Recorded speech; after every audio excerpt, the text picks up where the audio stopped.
Okay, looks like we're ready to go. Volume's up. All right, this is chapter 5, winning through negative thinking. As I said before, I'm doing these in sequence for a while, but ultimately there's 16 chapters, so we don't need to go through all of it. You'll kind of get an understanding. I wanted to definitely go through the first 4, because that's the definitional, fundamental, foundational understanding of thick-faced black heart. You got chapter 1, which is defining thick-faced black heart. You get chapter 2, which is unlearning. And then 3 and 4, which is Dharma, the foundation of thick-faced black heart. So again, just to reiterate, this is a concept or philosophy, a technique, a way of thinking, mental precept of how to accomplish things, get things done in life. And it's been around for some time. It was originally called thick black theory. Ching-Ning Chu, who grew up in Taiwan, China, came to the United States. She was well steeped in Eastern traditions, Hinduism, Buddhism, Taoism. Then she converted to Christianity. I don't know exactly when, but by the time she got here, she was a Christian. So there will be some Christian references in here, specifically to the divine and such.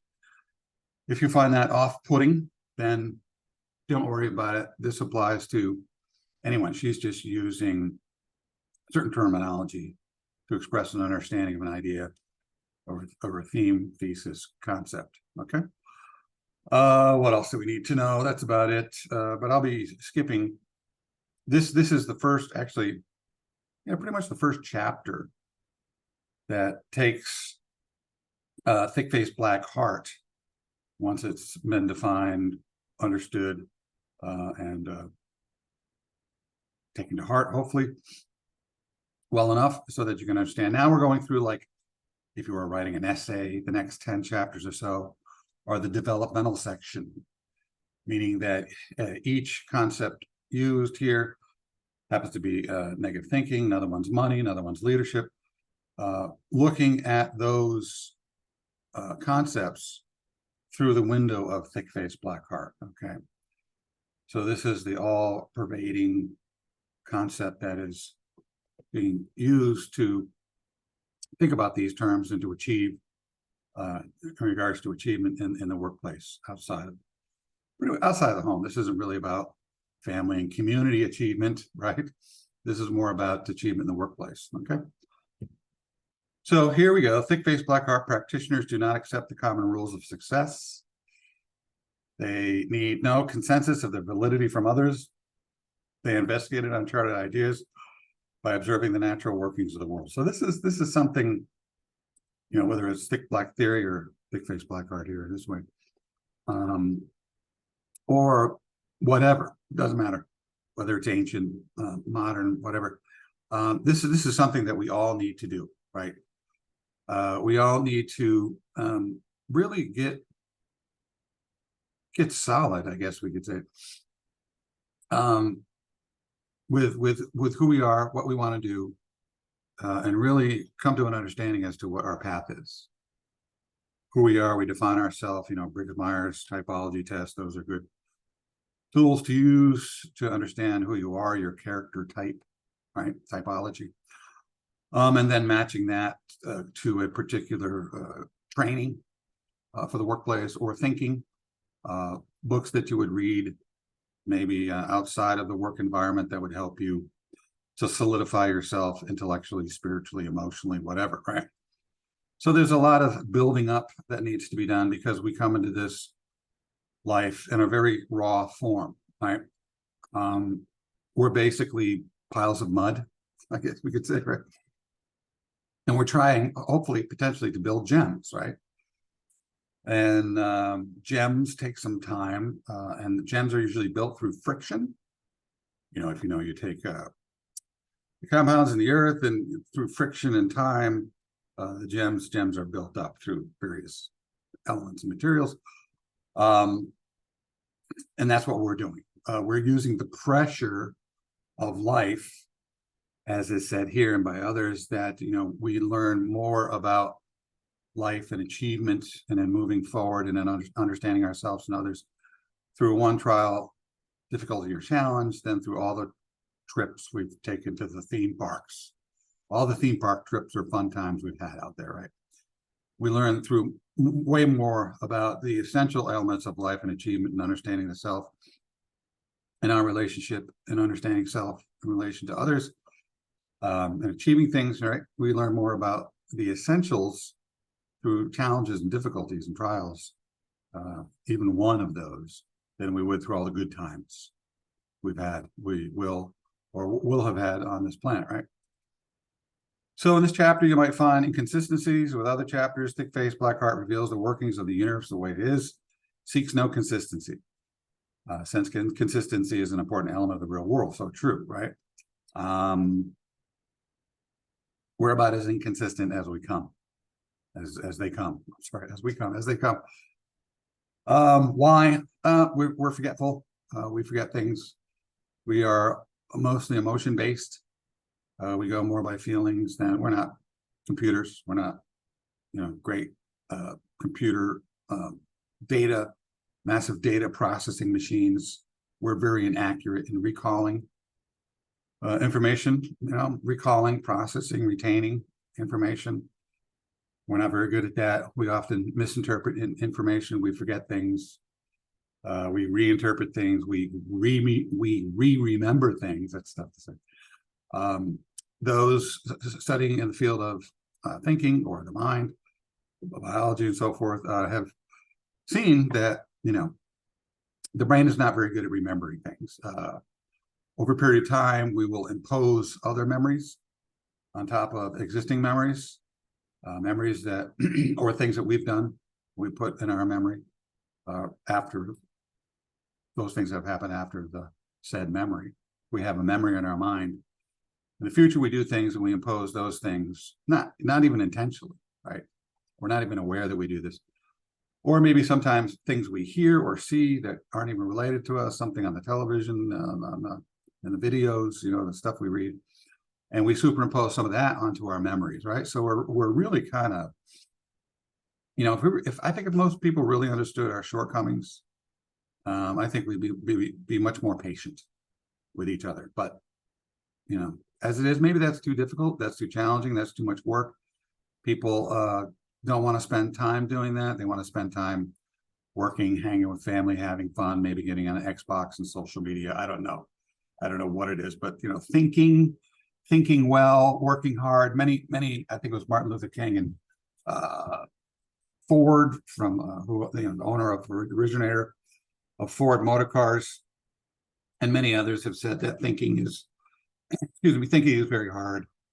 That's why few do it well, right? So that's just kind of how life is. But the reason I'm doing this for myself initially, not selfishly, but out of self-interest. Self-interest is doing things to help improve yourself, to improve yourself so that you can help others, right? That's good. Selfishness is just indulging, sitting around eating endless amounts of food, watching television, ignoring people and responsibilities and what others need and want and so forth, right? That type of thing.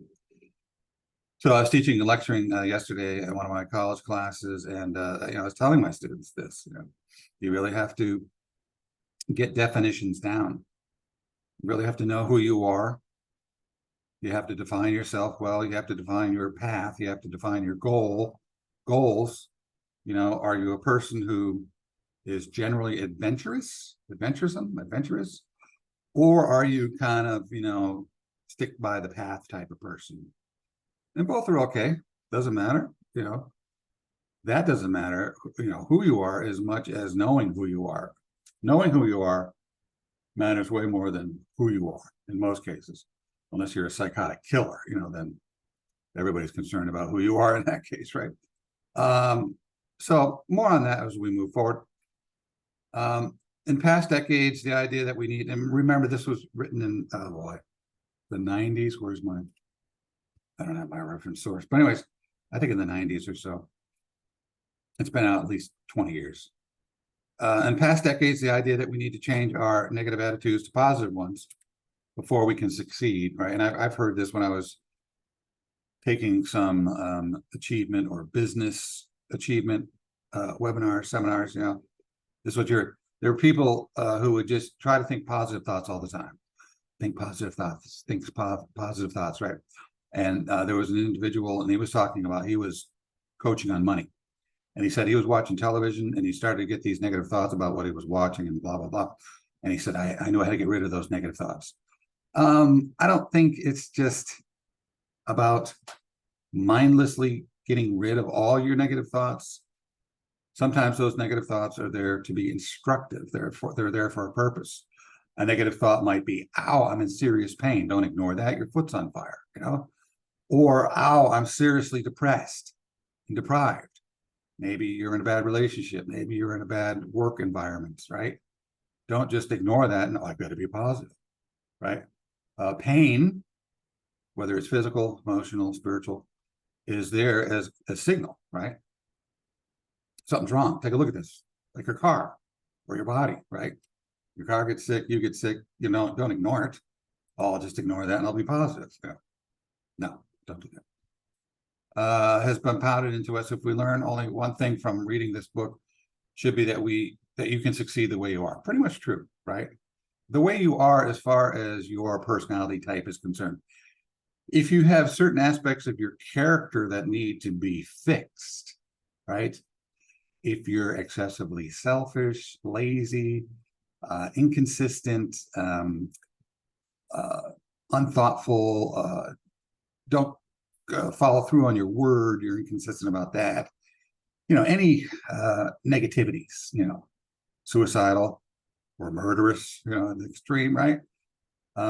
You want to make sure that, you don't stick to those things, but your basic core, I guess, independent self, your personality type we're kind of independent of your emotions, thoughts, and feelings, right? It's kind of like the blueprint, right? That's a good word. You're who you are. Your character is like your blueprints. What you do with that blueprint, or after that blueprint has built a building of you, right? At the foundation is the blueprint, and then there's you. You are just kind of like a neutral, stagnant thing, right? Until you start having thoughts, generated from where, are they coming from the self, or are they coming from the subconscious? Are they coming from outside, inside, from others, right? So those things that motivate you or inspire you or guide you to do certain things, those things you have to be leery of, right? So when she talks about being yourself, we're talking about the blueprint, right? If you do not consider yourself the most positive person you have ever known, don't worry. The secret is that most of the people, perky people, lie. That's very true. Even the best motivational teachers, speakers, authors have their moments of private grief, definitely. I suffered a lot of depression when I was younger. I worked to make it better, where that is very much in the minimum, right? I've had cancer, heart attack, heart failure, COVID, appendicitis, downtimes, broken up from relationships, lost jobs, lost health, lost loved ones, lost friends, right? So that stuff, you're not going to just, again, those are warning signs. There will be emotional, spiritual, physical pain there, right? Don't just ignore that stuff. You got to address it, right? But generally speaking, you want to, outside of those things, you want to work to make yourself, as positive as possible. On the up and up, try to, take your victories and your defeats in an even-handed way. Not too excited when you win, not too down when you lose, right? And try to stay on an even keel. How do you do that? How do you really do that?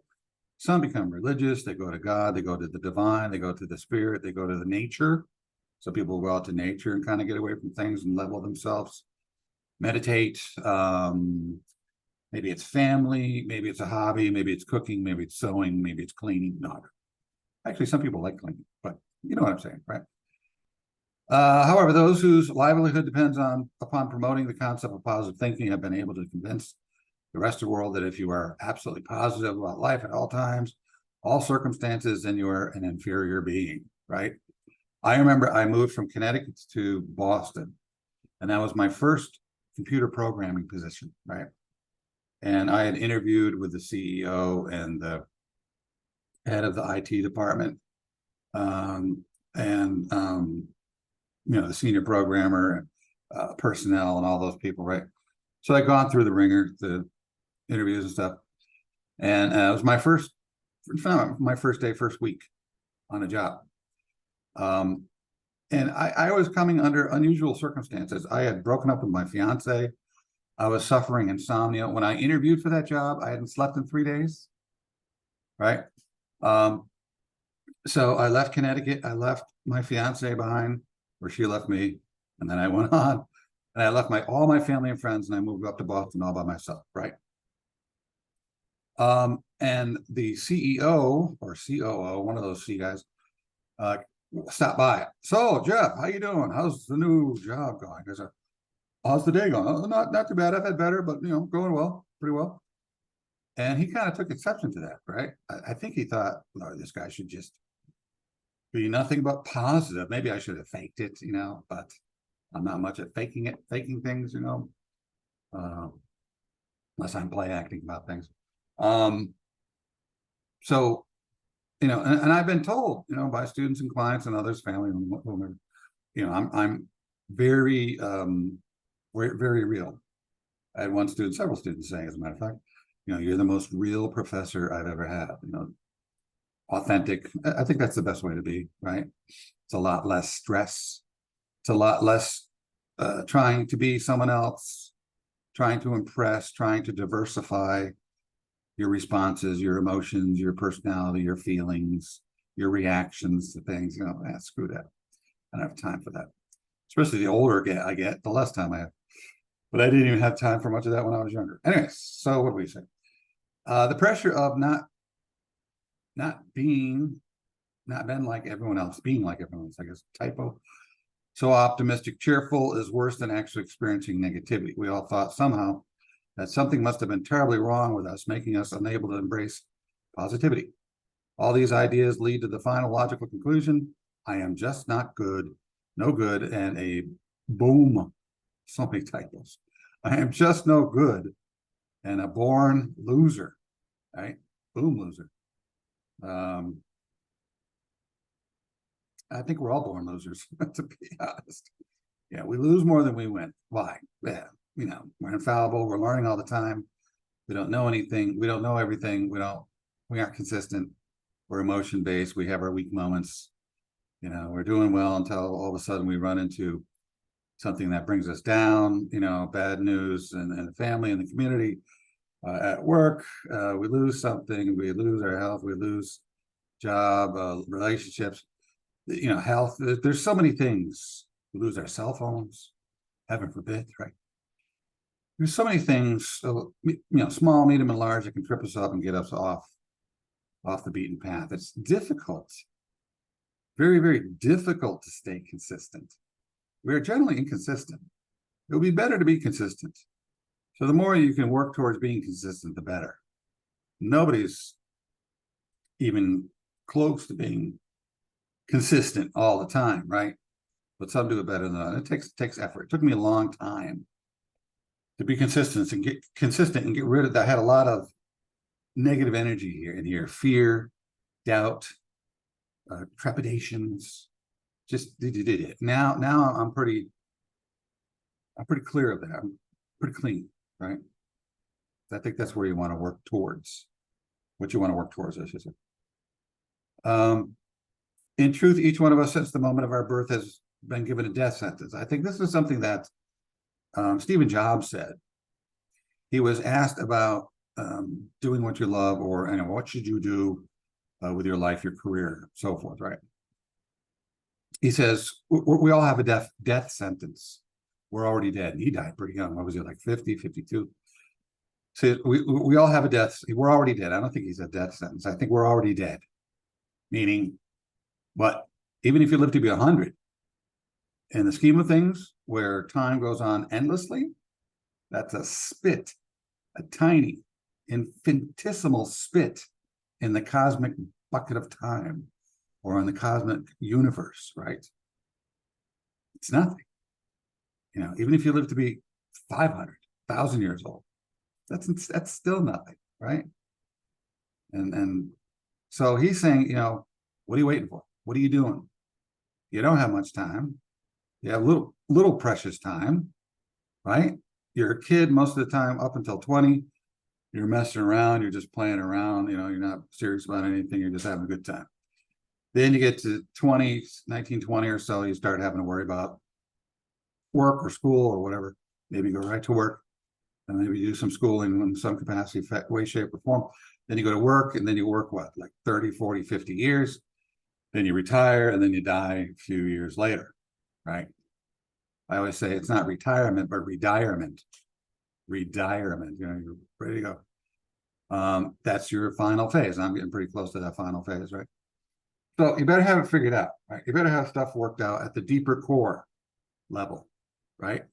All this surface stuff, that's what the Hindu and the Buddhist, Zen Buddhists say.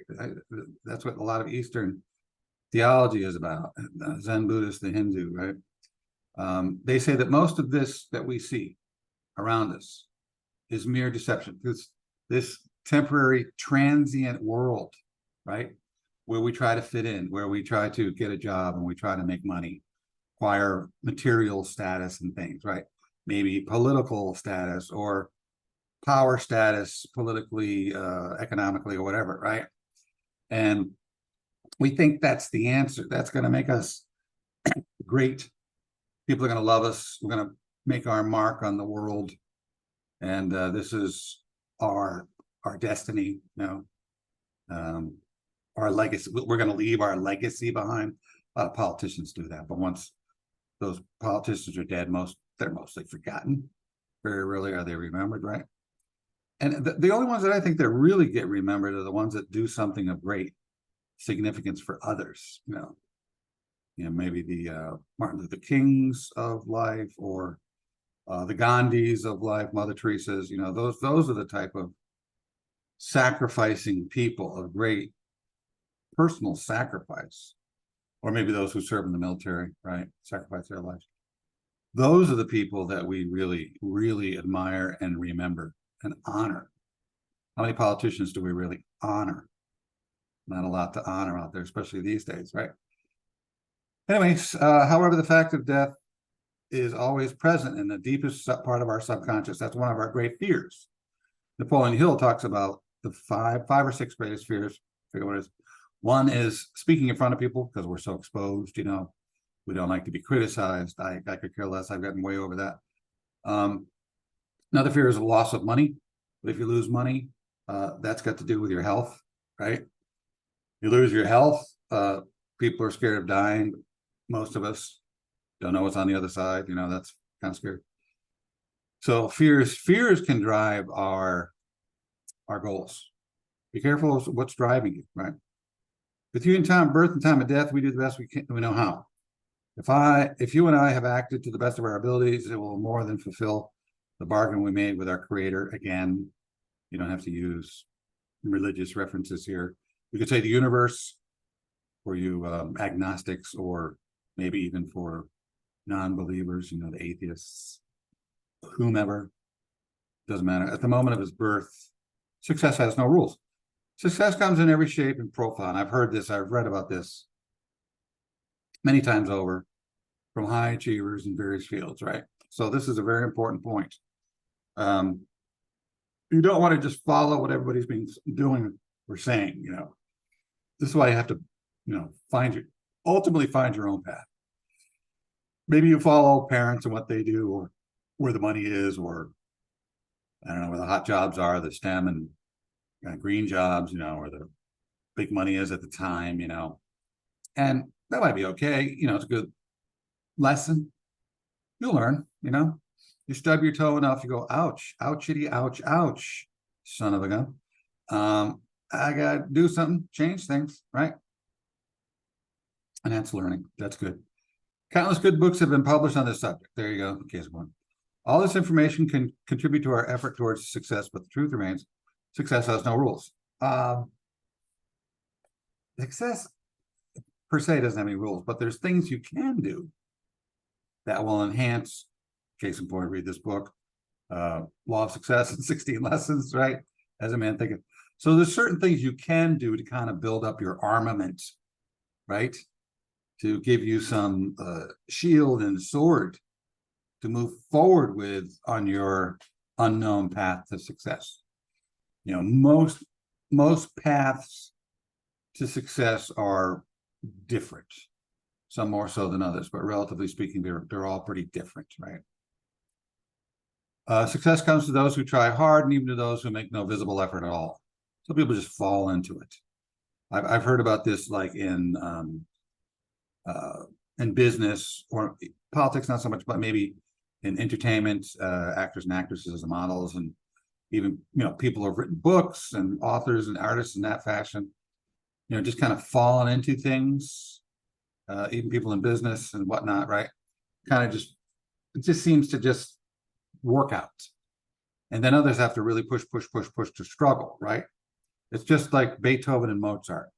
Mozart was basically pooping songs. Can I say that? It was like Mozart. I mean, songs would just come out of him complete. Kind of like Stephen King. Dark Tower, the Tower trilogy, right? That was more than a trilogy. He had all the stories come to him, right? Whole series of stories. I think he wrote more than 3, right? 3 to begin with, but whole series of stories in his head before he began to write, right? I don't write like that. I kind of have an idea, but I don't have the whole story laid out in my head. It just, whether I'm writing short story or poem or novel or whatever, it kind of comes to me as I go. I don't have any preconceived stories. So that's unusual, right? You know, Beethoven, Mozart, they just came out. Beethoven had a struggle, rewrite and rewrite and rewrite and rework and rewrite, right? So success definitely comes in different ways, shapes, and forms. Right? What promoters of positive thinking theories fail to realize that success does not discriminate. It can come to those who project either negative or positive attitudes, right? And you know, people in politics or business or entertainment, they're not the most positive, and their persona is even, they're known for being a little cranky and cantankerous, right?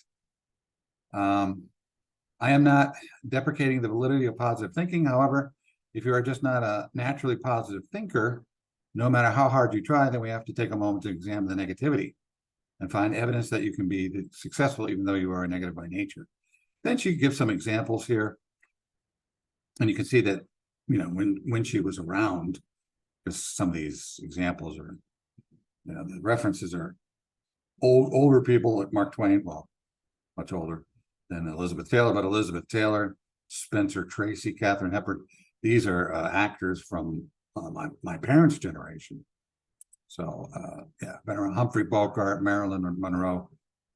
So there you go. Bottom paragraph, a friend of mine who is a successful television sitcom star was in the height of his career when I first met him in the late 70s. His show was often #1. During the 7 years it ran, 2 years ago, another show was created around him, and that show was also a hit. The character he portrayed in the story is very much like himself, rather negative, pessimistic, but lovable fellow. Everybody loves Raymond, right? Raymond, kind of monotone, negative guy, right? Not a joyful, not running around joyful and happy, la la la. While receiving a 6-figure salary per episode, he's still worried to death about whether or not he can make his mortgage payment. That's hard. In fact, he worries from one television hit to another, right? And I've heard of this. I was at a seminar once, and this guy got up, volunteers to say something, I respond to something. And he said, yeah, I'm very concerned, you know, about making money. And I said to him, well, you know, where are you in your field or your path to success? He goes, well, I've been in success. I've been in business for a while. I'm doing pretty well. What are you worth? Oh, like over $1 billion. Over $1 billion. He goes, you know, but I can never make enough money. So that might be a problem in itself, you know, excessive, unnecessary worrying. If you've got $1 billion, man, just chill, relax. I think that'll get you through the rest of your life. You know, with some people, they worry. If you have chicken manure, sell fertilizer, right? You would do well to sell fertilizer if you had chicken manure, even chicken manure. has its value, like the Tibetans say. If you're lying on the ground, you must use the ground to raise yourself. If you're negative, use those negatives to succeed, right? I'm kind of like that. I'm not really a negative person, but I'm not a, hi, how's it going? Seeking out, I don't see people and wave at them from across the yard or across the road, across the room. I'm not, hey, how's it going? How you doing? Hey, smiling, laughing. I'm not like that. I'm kind of low key. And I'm not really negative, but I kind of have an acerbic wit. It has a little bite to it at times, kind of a dark humor even, that's kind of how my family was. So now she's got a little anecdote here. She's developing this idea of chicken manure fertilizer through Chris, who's a brilliant man, blah, blah, blah, right? Let negatives be. We are all programmed to believe that certain behavior and tendencies are considered positive, others negative. We commonly accept that a successful person is a positive person and so forth, right? I think you get that point. If you consider yourself a negative individual and your inner voice often tells you that you can't do it, don't fight back. I don't know about that, but that might be modified on a case-by-case basis. But I know what she's saying. Yield to your voice by ignoring it. Don't focus your energy and attempt to change your opinion about yourself. Again, you might. I definitely wanted to change, not my opinion, but I wanted to change myself. Right? There were definitely, certainly, some things, some negatives, deep-seated negatives that I had to overcome. One was my extreme shyness. My wife can't believe me now. She says, please shut up 10 minutes. Be shy for 10 minutes. That would be great. I'm out, I'm talking to people. I have no problem. But I had to develop that skill. I turned a weakness into a strength, but there's many things. I could give you a whole list of negative things that I had to overcome, right? So don't take this verbatim. There's certain aspects maybe of your personality, your blueprint, who you are, that you kind of have to leave alone.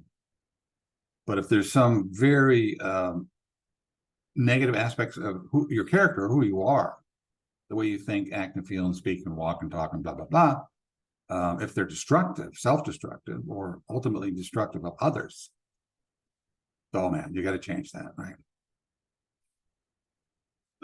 Let's see. Here's one down at the bottom. We all have been told at one time or another how powerful our thoughts are. This concept has exacerbated or made worse our fear of our uncontrolled negative thoughts. What would happen if all our negative thoughts came true?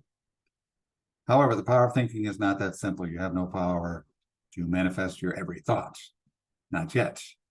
I am telling you that your negativity does not have as much power as your imagination believes. That's true. That's true.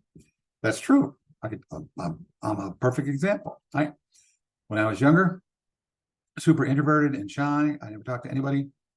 In my head, I was I don't know what the hell I was thinking. But it was a whole bunch of negative, cloudy misperceptions. I couldn't think for myself. I couldn't even think clearly. Never mind speak clearly. Speak clearly, right?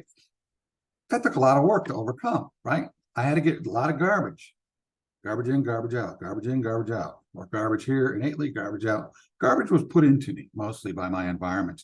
I won't say who, my dad, but it was mostly my environment, right?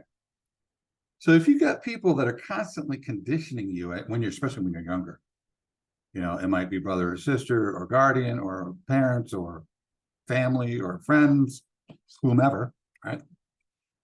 And if they keep hammering you, especially when you're in a defenseless situation, when you're younger, 4, 5, 6, 7, 8, 9, 10, you really don't know about fighting back, or what they say, these older people, I don't know if you respect them or not, but you see that they've got a certain level of one-upsmanship on you. They have a certain level of power. They have something over you, right?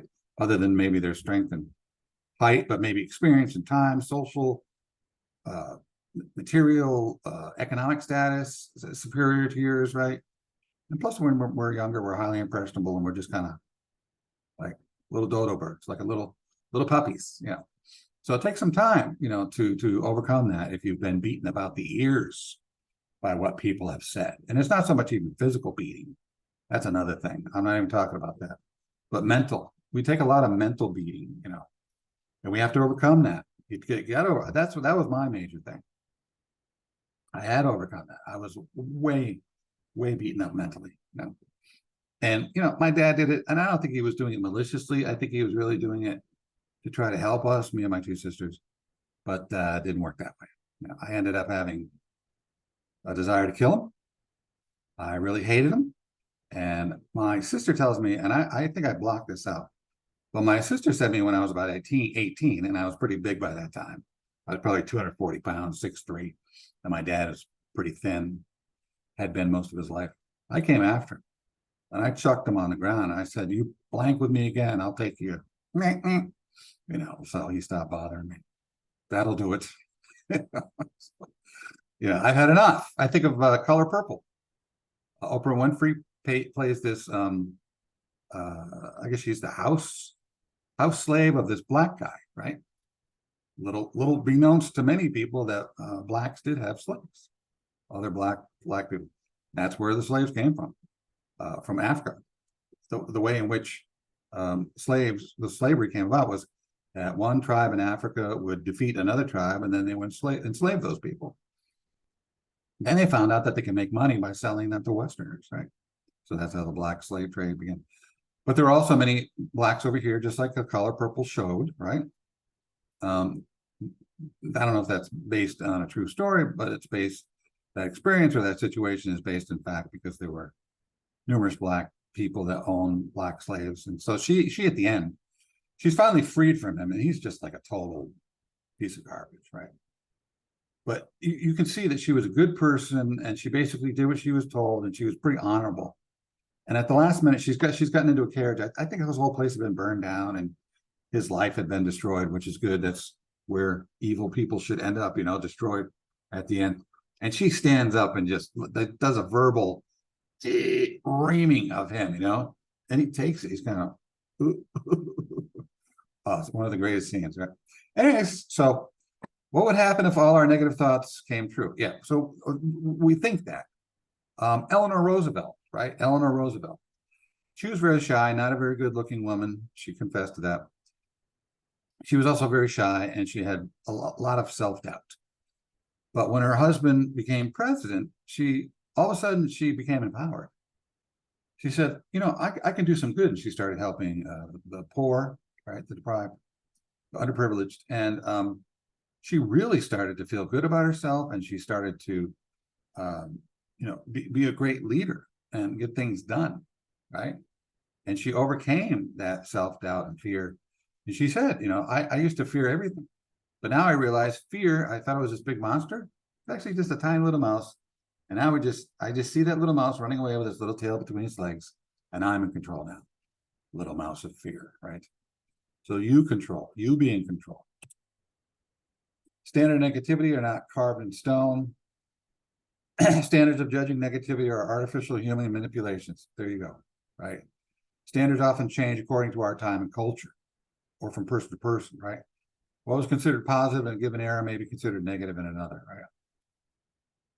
For example, the aggressive, high tone, pushy, go-getting manner is considered a great attribute in American business. However, when applied in certain parts of Asia, repulsive, right? That's why many Asian people look at Americans and go, ooh, stay away from me. Realism is a positive attribute. That's also good. Third paragraph, a realistic person tends to forecast potential problems, anticipate difficulties realistically, right? And then we got an example there, oil entrepreneur, T. Boone Pickens Jr.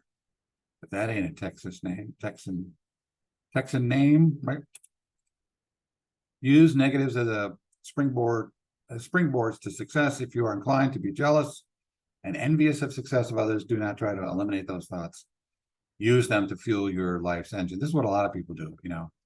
You hear about people who become successful in business, in the arts, in whatever field, you know, and they say, yeah, people told me that I couldn't do this, I couldn't do that, I was dumb, I'm going to fail, blah, blah, blah. And then they use that to strengthen them, you know, as a motivator, right, to get things done. So that's a concept that's been around for some time. Joseph von Sternberg, German, I'm guessing. The only way to succeed is to make people hate you. I don't know about that, but allow a little room to fail. Most of us do much better with agreements that we make with others than those we make with ourselves. Very true, right? And that's not always true, but that's a common truth, right? So, I mean, I would go through moderate versus extreme criticism, make fewer agreements. If you're the type of person who cannot keep up your agreements, yeah, say no. I think that goes back to the people-pleasing aspect, innate nature aspect of our being. We kind of want to please our parents. We want to please our teachers. Well, some do, some don't. Some are just rebellious. Screw that. I'll do whatever I want, But I think there's a great number who do that or function in that capacity that way. That's a bad way to go. You don't want to be overboard with it. Maybe some helping, pleasing others, fine, as long as you're choosing to do it and you're not just doing it out of self-abuse, right? Always good. Positive aspect of procrastination. This is true. Procrastination, people think that that's just not doing what they should be doing, right? And that there's a certain truth to that, but sometimes people are not doing what they should be doing, but what they allegedly should be doing is not what they want to do, right? So if you find that you're procrastinating in your chores, in your chosen major in school or college, or in a workplace, if you keep, I don't want to put that off, I'm just going to come to work and do the bare minimum, I'm just going to come to school and do the bare minimum, there's something there that's not motivating you. So you have to find something. You have a death sentence, life is short, right? So why shortchange yourself or belittle yourself or beat up yourself? Be good to yourself. Be kind to yourself. That's self-interest. That's not selfishness. And if you feel good, you're good to yourself, then pass that on to others. It's healthy, man. Don't do the toxic. Avoid the toxic. The virtue of inconsistencies, negativity, and creativity. Certain personalities are like slow trains, always moving steadily. Others shoot out like a rocket. Soar high, then die. The world needs both kinds, all kinds, right? Difference is what do they say? Variety is the spice of life, right? Based on who you are, not forcing anything, right? Neurosis and security today in our society is vital to exhibit your sense of self-confidence. It is it is a delight to watch people who are absolutely secure with themselves. However, if you are not among them, don't lose heart. The secret is to fake it. That's what I did. Fake it until others are convinced that you are not faking, right? So I had to practice it. In order to get out of my shyness, I started volunteering. Like if I was out at a club, maybe comedy club, somebody say, "You need to volunteer," I would go out. And me, last person in the world, in the universe, ever wanted to do that. But I knew I was in such a bad situation. It was the only way to go was up. I was depressed, suicidal, full of darkness, fear, doubt, failure, right? So I started to chip away at that, right? When I first got up there, I could barely think or speak, right? But after time, I started to speak, I started to respond, then I started doing stand-up comedy. Then I performed for 5-6 years doing stand-up. Dane Cook and Bill Burr, I worked with those guys. And then I, got into teaching. I've lectured hundreds, thousands of times. I've done webinars, seminars, videos, talks, spoken at my church, all kinds of different things, right? In the public arena, community events. And once you become known for speaking, it's over. Jeff will do it. Jeff will speak. That type of thing. All right, I think we're getting near the end. Yes. Make your negativity pay for itself. Negativity is not the source of your problem. Often we blame our negativity as the cause of failure. In fact, the source of our problem is not our negativity, but rather that we have chosen, there it is, uninspiring tasks that bring forth our negatives. And that's why you procrastinate. Because you're taking something in school or college, a major that, I'm not into it, but my parents said I should do this. That's where the money is. Get out of there. You're not into it, right? And one of two things eventually is going to happen. Might not be in the first year, 5 years even, but after 10, 20 years, whatever, probably won't go 20 years. It's not you. So you're going to become very bored. You're either going to get fired or quit, right? You can't lie to yourself and others for too long. You know, they can see it, they can feel it, they can sense it, right? You won't last, believe me, right? The ghosts of negativity, the blind justification, the wickedness within the judgments, positively negative, and so forth, right? So that's kind of a general look or overview at the concept of negativity, right? Next time we'll talk about the magical power of endurance. And as they say, how to get her done. All right, that's it for now. See you next time.